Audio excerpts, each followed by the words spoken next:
Hi, I'm here today to simulate to you mitosis using a set of chromosomes. So if we look down here, I am starting with a cell with a diploid number of 4. So I have 4 chromosomes inside of my nucleus. Here's my nucleus with sort of this white string.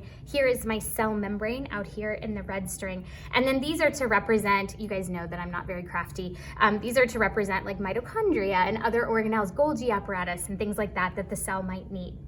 All right, so to back up in the cell cycle, before we get to mitosis, one of the things that needs to happen is DNA replication. That happens in S phase, or we copy all of these chromosomes. So at the beginning of replication in S phase, we are going to basically make copies of all of these sort of chromosomes. So we go from 4 chromosomes, that's our diploid number, our starting number, to 8 potential chromosomes inside of our nucleus. Now I want to show you mitosis. So skipping down to mitosis, the first phase is prophase.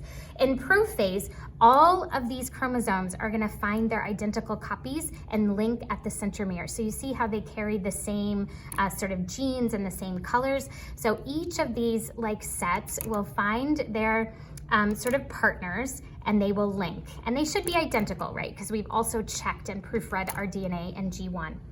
Now all of our sisters are connected at this centromere. Remember, that's a sticky protein, and we can move on to prometaphase. In prometaphase, the nuclear membrane disappears, so that's gonna go away from our cell.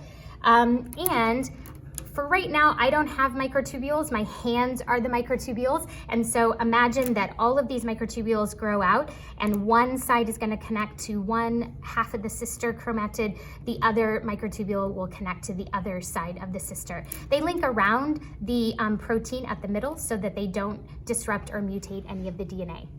Now, once the nuclear membrane is gone, then the chromosomes are hooked up to the mitotic spindle. In metaphase, we line up all of our sisters so that they are in a line in the center of the cell, like so. So those microtubules kind of shift them around until they're on a line. We run the metaphase checkpoint where the enzymes will check to make sure all the sisters are hooked up correctly. The next phase is anaphase. In anaphase, all the sisters separate. So all your sister chromatids separate. And as they separate, they kind of are pulled to the opposite ends. So that leads us to telophase. In telophase, for the chromosomes, half of them will go to one end of the cell, half will go to the other.